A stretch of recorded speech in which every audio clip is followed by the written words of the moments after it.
সুপ্রিয় শিক্ষার্থী, আশা করি তোমরা সবাই ভালো আছো। আমিও ভালো আছি। আজকে আমি আলোচনা করব কৃষি শিক্ষা প্রথম পত্রের প্রথম অধ্যায় থেকে। প্রথম অধ্যায়ের যে গুরুত্বপূর্ণ এমসিকিউগুলো আছে, যেগুলো 2020 সালের এইচএসসি পরীক্ষার্থীর জন্য খুবই গুরুত্বপূর্ণ। সাথে যারা একাদশে আছো, প্রথম বর্ষের সমাপনী পরীক্ষার জন্য এগুলো খুবই গুরুত্বপূর্ণ। তো আমরা চলে যাই সরাসরি এমসিকিউয়ে। আমি এখানে এমসিকিউগুলো শুধু তুলে ধরেছি, অ্যান্সারটা আমি বলে দিব। তোমরা এখান থেকে অনুশীলন করলে সবগুলো হয়ে যাবে। আর অবশ্যই ভিডিওটা সংগ্রহে রাখলে পরবর্তীতে কাজে লাগবে। তো আমরা প্রথমেই যাচ্ছি যে 2016-17 অর্থ বছরে জিডিপিতে কৃষির বিভিন্ন খাতের অবদান শতকরা কত ভাগ ছিল। এখানে সঠিক অ্যান্সারটা হবে হচ্ছে খ, অর্থাৎ 14.79। 2 নম্বর প্রশ্ন, 2016-17 অর্থ বছরে জিডিপিতে এককভাবে ফসলের অবদান শতকরা কত ভাগ। 2 নম্বরের জন্য রাইট অ্যান্সার হবে হচ্ছে 7.92। 3 নম্বর প্রশ্ন, বাংলাদেশে মোট শ্রমশক্তির শতকরা কত ভাগ কৃষি খাতে নিয়োজিত। এখানে সঠিক অ্যান্সার 45, অর্থাৎ খ।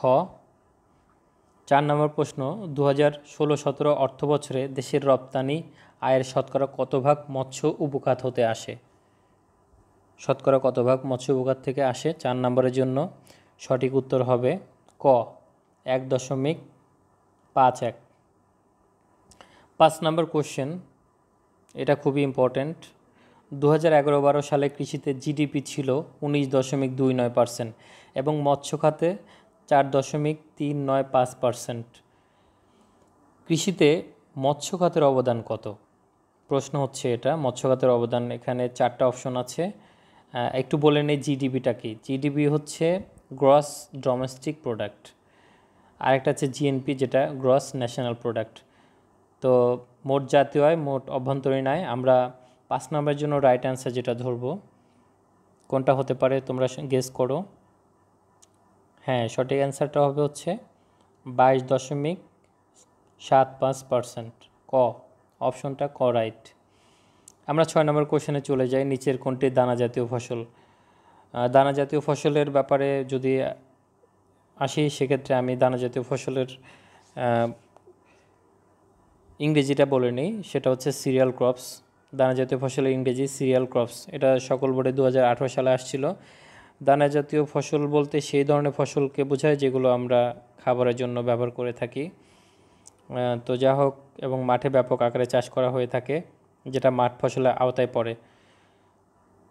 সিরিয়াল ক্রপস এবং আরেকটা আছে মিলেট। মিলেটটা হচ্ছে একেবারে ক্ষুদ্র ক্ষুদ্র যেগুলো দানা জাতীয় ফসলের মধ্যে যেগুলো অনেক ক্ষুদ্র, সেগুলোকে মিলেট বলা হয়েছে। তো আমরা একটু দেখব যে 6 নম্বরের জন্য রাইট অ্যান্সার কোনটা। 6 জন্য রাইট অ্যান্সার হবে হচ্ছে খ, কাউন। 7 নম্বর, নিচের কোনটি দানা জাতীয় ফসল। এখানে সঠিক অ্যান্সারটা হবে হচ্ছে ধান। 8 নম্বরে কোনটি দানা জাতীয় ফসল। এখানে সঠিক অ্যান্সার কাউন। এরপরে পাটকে মাঠ ফসল বলার কারণ কি। মাঠ ফসলের সংজ্ঞা যদি বলি, তাহলে সেটা হচ্ছে যে সমস্ত ফসল মাঠে ব্যাপক আকারে চাষ করা হয় এবং একসাথে পরিপক্ক হয় এবং একসাথে সংগ্রহ করা হয়, তাকে মাঠ ফসল বলে। সে অনুসারে গ নাম্বার রাইট অ্যান্সার। গতে বলা আছে যে সমস্ত ফসল একত্রে পরিপক্ক ও সংগ্রহ করা হয়। 10 নম্বর প্রশ্ন, নিচের কোনটি উদ্যান ফসল। উদ্যান ফসলের সংজ্ঞা আমি বলে নিই। যে সমস্ত ফসল বাড়ির আনাচে কানাচে খুব স্বল্প পরিসরে এবং খুব যত্নের সাহায্যে চাষবাদ করা হয়, তাকেই উদ্যান ফসল বলা হয়েছে। উদ্যান ফসলটা হচ্ছে horticulture crops. Crops is 2 types, one is field crops, another is horticulture crops. তো এখানে উদ্যান ফসলটা কিন্তু হর্টিকালচার ক্রপস, তো যেটা বাড়ির আশেপাশে করা হয়। যদিও অনেক সময় এখন বর্তমানে হর্টিকালচার ক্রপটা ব্যাপক আকারেও চাষ করা হয়ে থাকে, তবে জন্মগতভাবে ফুল, ফল, মশলা, সবজি, এই 4 প্রকারের ফসলই উদ্যান ফসল। তো এর মধ্যে সঠিক অ্যান্সারটা হবে হচ্ছে গোল আলু, কারণ গোল আলু একটা সবজি, আর সকল সবজি ফসল মানেই একটা উদ্যান ফসল। আমরা 11 নম্বরে যাব, কোনটি উদ্যান ফসল। এখানেও একই কাহিনী বলা আছে। তেল, চা, ডাল এগুলো একটা উদ্যান ফসল নয়, এগুলো সবই হচ্ছে মাঠ ফসল। এখানে মশলা যেটা, সেটা হচ্ছে উদ্যান ফসল। সঠিক উত্তর গ। 12 নম্বরে যাব, ফুলকপি চাষবাদে কি হয়? ফুলকপি চাষবাদে আসলে উৎপাদন খরচ বেশি হয়, অল্প যত্নে বেশি ফসল পাওয়া যায়, ঝুঁকি বেশি হয়, নিচু জমির প্রয়োজন হয়। এখানে সঠিক উত্তরটা হচ্ছে উৎপাদন খরচ বেশি হয় ফুলকপি চাষে। নিচের 13 নম্বর প্রশ্ন, নিচের কোন ফসলটি ধাপে ধাপে সংগ্রহ করা হয়? এখানে ধাপে ধাপে সংগ্রহ করা বলতে উদ্যান ফসলকেই বলা হয়েছে, কারণ উদ্যান ফসল কিন্তু একবারে সবগুলো পাকে না, আলাদা আলাদাভাবে একটা সময় নিয়ে পাকে। এক প্রথমে এক ধাপ সংগ্রহ করার পরে আবার আরেক ধাপ বড় হয়, তাদেরকে পরবর্তীতে সংগ্রহ করা হয়। এখানে পেঁয়াজ, আদা, শিম, আলু বলা আছে, এখানে শিমটা রাইট অ্যান্সার হবে, কারণ শিমকে ধাপে ধাপে সংগ্রহ করা হয়। যখন বড়গুলো হয়ে যায় তখন এগুলোকে সংগ্রহ করার পরে যেগুলো ফুল অবস্থা ছিল বা আর একটু বড় ছিল এগুলো আবার বড় হয়ে যায়, তখন আবার তাদেরকে সংগ্রহ করা হয়। সুতরাং রাইট অ্যান্সার গ, শিম। 14 নম্বরে যাব, কোনটি মাঠ ফসলের জন্য প্রযোজ্য? মাঠ ফসলের জন্য প্রযোজ্য হচ্ছে শিল্প ফসল, কারণ এখানে সবজি, মশলা, সৌন্দর্যবর্ধনকারী প্রত্যেকটা উদ্যান ফসলের মধ্যে পড়ে। শিল্প ফসলটা হচ্ছে মাঠ ফসল। শিল্প ফসল বলতে আমরা বুঝাই হচ্ছে শিল্পের জন্য ব্যবহার করে যেগুলো, যেমন পাট, রাবার, তুলা, এগুলো। তো আমরা অবশ্য পাট, রাবার, তুলাকে কিন্তু আশফসলের মধ্যে, পাট এবং তুলাকে কিন্তু আশফসলের মধ্যে ধরা হয়। তো যাই হোক, আমরা শিল্প ফসলের উদাহরণ দেখব 15 নম্বরে। 15 নম্বর প্রশ্ন, শিল্প ফসল কোনটি? এখানে জব আছে, পাট আছে, মাষকালাই, তাল অপশনে আছে। সঠিক অ্যান্সারটা হবে হচ্ছে পাট। 16 নম্বর, মাছ কোন পর্বের অন্তর্গত? প্রশ্নটা খুবই গুরুত্বপূর্ণ, বিভিন্ন পরীক্ষায় এসে থাকে। পর্বটা হবে হচ্ছে খ, করডাটা। বাংলাদেশের সবচেয়ে বড় বনভূমি কোনটি? বাংলাদেশের সবচেয়ে বড় বনভূমি হচ্ছে পাহাড়ি বন, যেটা পার্বত্য চট্টগ্রামের বন, খাগড়াছড়ি, রাঙামাটি, বান্দরবন। পাহাড়ি বনটা হচ্ছে সবচেয়ে বড় বনভূমি। পরবর্তী কোশ্চেন, মাঠ ফসলের অন্তর্ভুক্ত কোনটি? বহুপদী সমাপ্তিসূচক প্রশ্ন। এখানে তেল, বীজ ফসল, মশলা এবং দানা ফসল দেওয়া আছে। যেহেতু মশলা একটা উদ্যান ফসল সেহেতু ওটা বাদ, অর্থাৎ রাইট অ্যান্সার হবে 1 এবং 3। 18 নম্বরের খ অপশন রাইট অ্যান্সার। 19 নম্বর প্রশ্ন, শিল্প ফসল হলো? গম, পাট, তুলার কথা বলা আছে। গমটা অবশ্যই দানা ফসল, এটা বাদ যাবে। সুতরাং রাইট অ্যান্সার হবে হচ্ছে পাট এবং তুলা। সেই হিসাবে 19-এর 2 এবং 3, তার মানে গ নাম্বার রাইট অ্যান্সার। আমরা 20 নম্বর কোশ্চেনে যাব। কৃষিজাত কাঁচামাল ব্যবহৃত হয় কোনটাতে? হোমিওপ্যাথিক চিকিৎসায়, ইউনানি চিকিৎসায়, আয়ুর্বেদিক চিকিৎসা, এরকম বলা আছে। এখানে সঠিক অ্যান্সার হবে হচ্ছে 3টাই, কারণ 3টাতেই কৃষিজাত কাঁচামাল ব্যবহার করা হয়। সেই হিসাবে 20-এর ঘ শেষেরটা রাইট অ্যান্সার।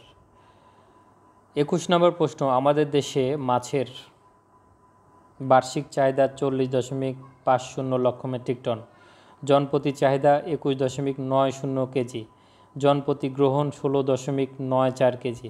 সঠিক অ্যান্সার কোনটা হবে? এখানে সঠিক অ্যান্সার হবে হচ্ছে ক নাম্বার, অর্থাৎ 1 ও 2 সঠিক অ্যান্সার।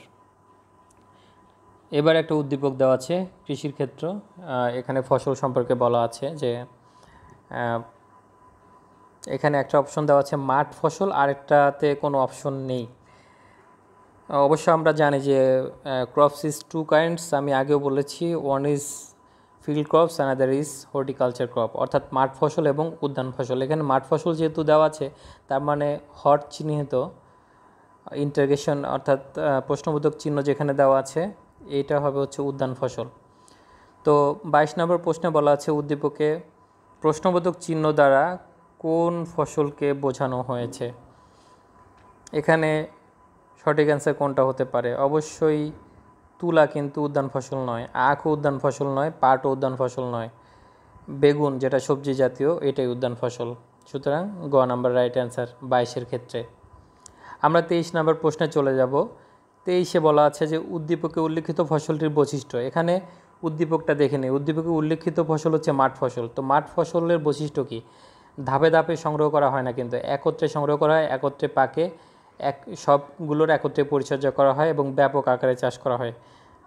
সেক্ষেত্রে আমাদের সঠিক অ্যান্সার হবে হচ্ছে 23-এর 1 এবং 3। 1 এবং 3 হলে 23-এর খ রাইট অ্যান্সার। 1 নম্বর হচ্ছে মাঝারি নিচু জমিতে চাষ করা হয় মাঠ ফসল, আর সমস্ত ফসল একত্রে সংগ্রহ করা হয়। এরপরে আমরা আরেকটা উদ্দীপকে চলে যাব। উদ্দীপকটি পড়ে 24 এবং 25 নম্বর প্রশ্নের উত্তর দিব। লতিফ মিয়ার দাদির উচ্চ রক্তচাপজনিত সমস্যার কারণে লতিফ তার উঠোন থেকে একটি ভেষজ উদ্ভিদের পাতা ছিঁড়ে এনে তা পেস্ট করে দাদিকে খেতে দিলেন। এতে তার দাদি আরোগ্য লাভ করলেন। এইখানে লতিফ মিয়া তার উঠোন থেকে কোন ভেষজ উদ্ভিদের পাতা ছিঁড়ে আনলেন? যেহেতু উচ্চ রক্তচাপের কথা বলা হয়েছে, তাহলে এখানে কোনটা সঠিক অ্যান্সার হতে পারে তোমরা একটু ভেবে দেখো। 24 নম্বরে কোনটা সঠিক অ্যান্সার হতে পারে? 24 নম্বরের জন্য সঠিক অ্যান্সার হবে হচ্ছে সর্পগন্ধা, কারণ সর্পগন্ধার পাতা ছিঁড়ে পেস্ট করে খেতে দিলে অবশ্যই উচ্চ রক্তচাপজনিত যে সমস্যা সেটা সেরে যায়।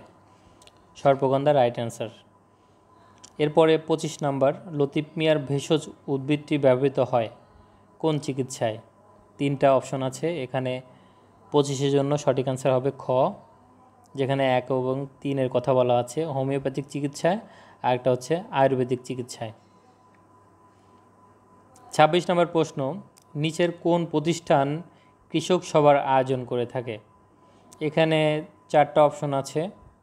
4টা অপশনের মধ্যে সঠিক অ্যান্সার হবে ক, কৃষি সম্প্রসারণ অধিদপ্তর, যেটাকে আমরা ডিএই বলে থাকি, ডিপার্টমেন্ট অফ এগ্রিকালচার এক্সটেনশন। ওনারাই আসলে কৃষক সভা, মাঠ সভার আয়োজন করে থাকে। কৃষি সম্প্রসারণ অধিদপ্তরের অধীনে প্রতিটা জেলা, উপজেলা, ইউনিয়নে অফিস আছে। সেখান থেকে SAAO, যারা সাব অ্যাসিস্ট্যান্ট এগ্রিকালচার অফিসার, তারা সহ কৃষি অফিসে কর্মকর্তা যারা আছেন, তারা সবাই কৃষক সভার আয়োজন করে থাকেন। সকল বোর্ডে 2018 সালে প্রশ্নটা এসেছিল। এরপর আমরা 27 নম্বর কোশ্চেনে যাব। আমন ও বোরো মৌসুমে মাঠ স্কুলের আয়োজন করা হয় কোন সংস্থার আওতায়? এখানে AEC আছে, BADC আছে, ATI এবং AU আছে। তো এখানে সঠিক অ্যান্সার হবে 27 নম্বরের জন্য ক, AEC। সঠিক অ্যান্সার হবে AEC। আমরা এরপরের প্রশ্নে যাব। কৃষক সভায় অংশগ্রহণকারীর সংখ্যা কত থাকে?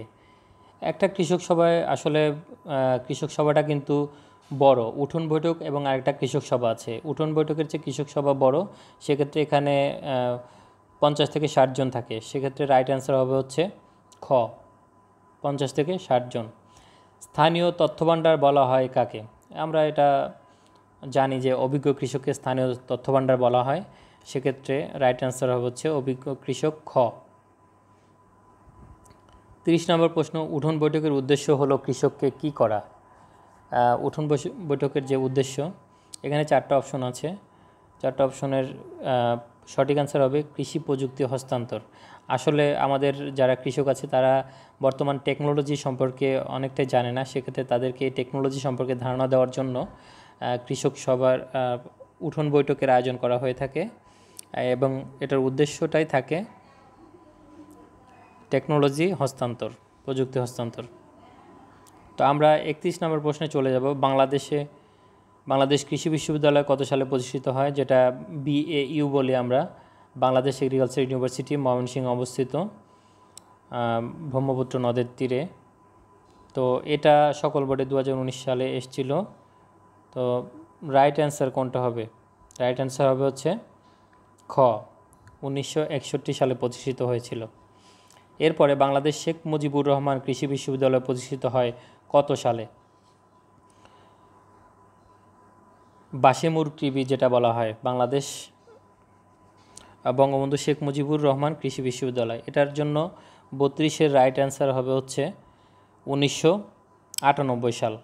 বঙ্গবন্ধু শেখ মুজিবুর রহমান বিশ্ববিদ্যালয়, কৃষি বিশ্ববিদ্যালয় যেটা, এটা 1998 সালে প্রতিষ্ঠিত হয়েছে। এরপরে 33 নম্বর প্রশ্ন, ফসলের নতুন নতুন জাত উদ্ভাবন ও উন্নয়ন সাধনের কাজ করে নিচের কোন প্রতিষ্ঠানটি? এখানে 4টা প্রতিষ্ঠানের কথা বলা হয়েছে, বারি, বিনা, BARC, তারপরে ব্রি। আমি সবগুলোর একটু ডিটেলস বলছি। বারি যেটা, সেটা হচ্ছে বাংলাদেশ এগ্রিকালচার রিসার্চ ইনস্টিটিউট। বিনা হচ্ছে Bangladesh institute of nuclear agriculture. BARC Bangladesh agriculture research council, যেটা ফার্মগেটে অবস্থিত। ঘতে আছে BRRI, ব্রি বাংলাদেশ রাইস রিসার্চ ইনস্টিটিউট, যেটা গাজীপুর জয়দেবপুরে অবস্থিত। এটা শুধু ধান নিয়ে গবেষণা করে।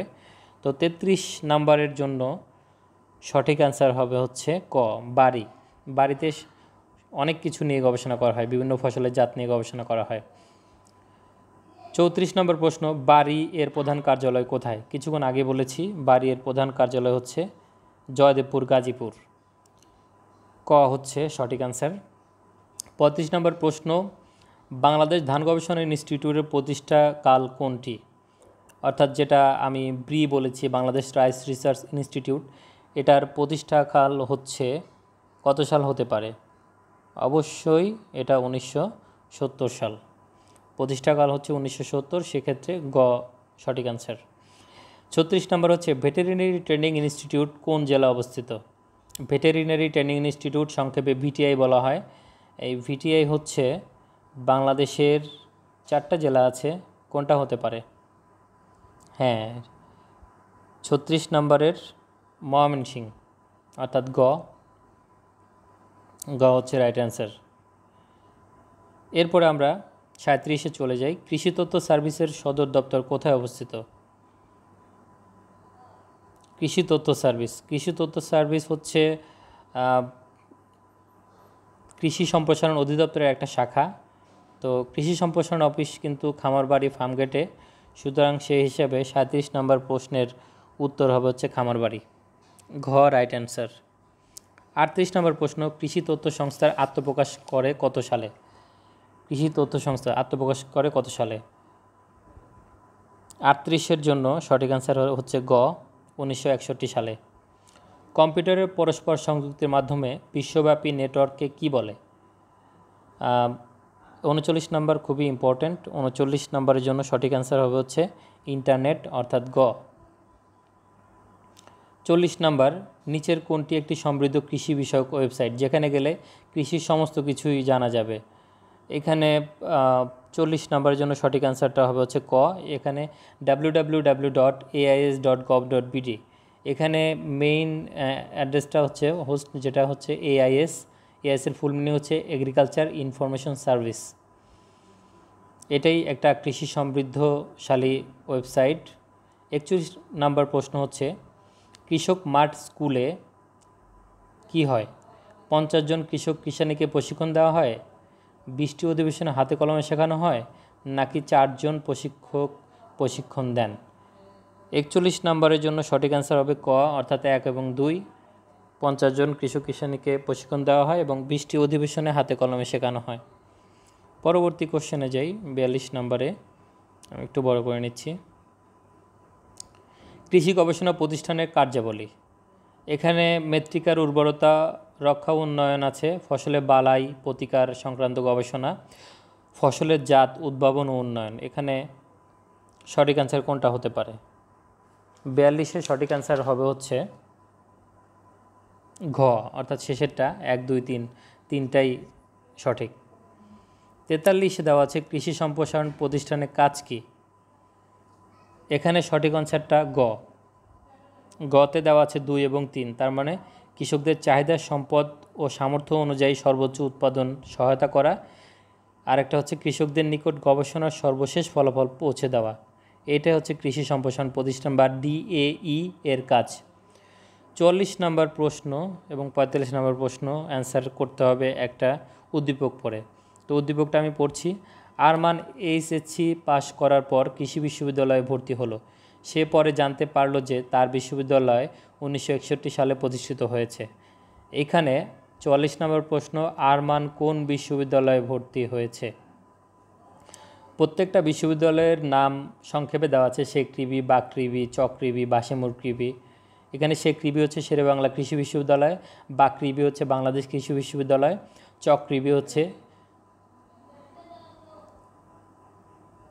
চকৃবিটা আসলে এখানে এভাবে চক্রিবিটা একটু ভুল দিয়েছে। বাশেমুর কৃষি বিশ্ববিদ্যালয়, যেটা বাশেমুর কি বের হচ্ছে, বঙ্গবন্ধু শেখ মুজিবুর রহমান কৃষি বিশ্ববিদ্যালয়। তো এখানে সঠিক অ্যান্সারটা হবে হচ্ছে 44 কোনটা হতে পারে, যেহেতু 1961 সালে। কোনটা হতে পারে রাইট অ্যান্সার? রাইট অ্যান্সার হবে হচ্ছে বাকৃবি, অর্থাৎ বাংলাদেশ কৃষি বিশ্ববিদ্যালয়, যেটা ময়মনসিংহে অবস্থিত। 45 নম্বর হচ্ছে আর মানের বিশ্ববিদ্যালয় অনুষদ রয়েছে কোনগুলো? অর্থাৎ ময়মনসিংহ কৃষি বিশ্ববিদ্যালয়ে কোন অনুষদগুলো রয়েছে? মৎস্য বিজ্ঞান, পশুপালন, কৃষি ব্যবসা, এটার কোনটা হতে পারে? কোন কোন অনুষদ রয়েছে? তো 45-এর জন্য সঠিক উত্তর হবে ক, 1 ও 2 হবে। কৃষি ব্যবসাটা নেই, এটা শেরে বাংলা কৃষি বিশ্ববিদ্যালয়ে আছে। মৎস্য বিজ্ঞান অনুষদ আছে, আর পশুপালন অনুষদ আছে। আমরা পরে আরেকটা উদ্দীপক পড়ব, সেটা হচ্ছে আসাদ ইসলাম দেশের একটি স্বনামধন্য গবেষণা ইনস্টিটিউটে বৈজ্ঞানিক কর্মকর্তা হিসেবে সদ্য যোগদান করেছেন। তিনি যে গবেষণা ইনস্টিটিউটে যোগ দিয়েছেন, সে ইনস্টিটিউটের উৎপাদিত পণ্য উৎপাদন করে বাংলাদেশ পৃথিবীতে 4র্থ স্থান দখল করে আছে। প্রশ্ন হচ্ছে আসাদ ইসলাম কোন গবেষণা ইনস্টিটিউটে যোগদান করেছেন?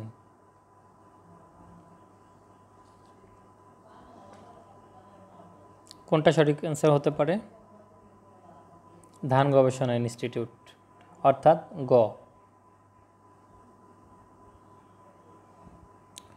47 সর্বশেষ যেটা, সেটা হচ্ছে আসাদ ইসলামের যোগদানকৃত গবেষণা ইনস্টিটিউটের উদ্দেশ্য কী? যোগদানকৃত গবেষণা ইনস্টিটিউটের উদ্দেশ্য এখানে অনেকগুলো আছে। স্থানীয় ও বন্য প্রজাতির জার্মপ্লাজম সংরক্ষণ করা, প্রযুক্তি হস্তান্তরের জন্য মাঠ দিবসের আয়োজন করা, FAO এর সাথে ঘনিষ্ঠ সম্পর্ক বজায় রাখা। 47 নম্বরের সঠিক উত্তরটা হবে ক। কতে যে অপশনটা দেওয়া আছে 1 ও 2, অর্থাৎ স্থানীয় ও বন্য প্রজাতির জার্মপ্লাজম সংরক্ষণ করা আর প্রযুক্তি হস্তান্তরের জন্য মাঠ দিবসের আয়োজন করা। তো সুপার সাজেশনে যাব। এইখানে SSC পরীক্ষার্থীদের জন্য এই অধ্যায়ের অতি গুরুত্বপূর্ণ প্রশ্ন যেটা, সেটা সেক্ষেত্রে 2020 সালের জন্য বলবো। এখানে দেওয়া আছে 3, 6, 9, 16, 20, 24 ও 25, 28, 31 এবং 43। তো সুপ্রিয় শিক্ষার্থী, তোমরা সবাই ভালো থাকবা। প্রতিটা অধ্যায় থেকে আমি এরকম গুরুত্বপূর্ণ MCQগুলো দেব এবং প্রতিটা MCQ বুঝিয়ে দিব, যেন তোমাদের মনে থাকে, বুঝতে সুবিধা হয়। সবাই ভালো থাকবা, সুস্থ থাকবা। আল্লাহ হাফেজ।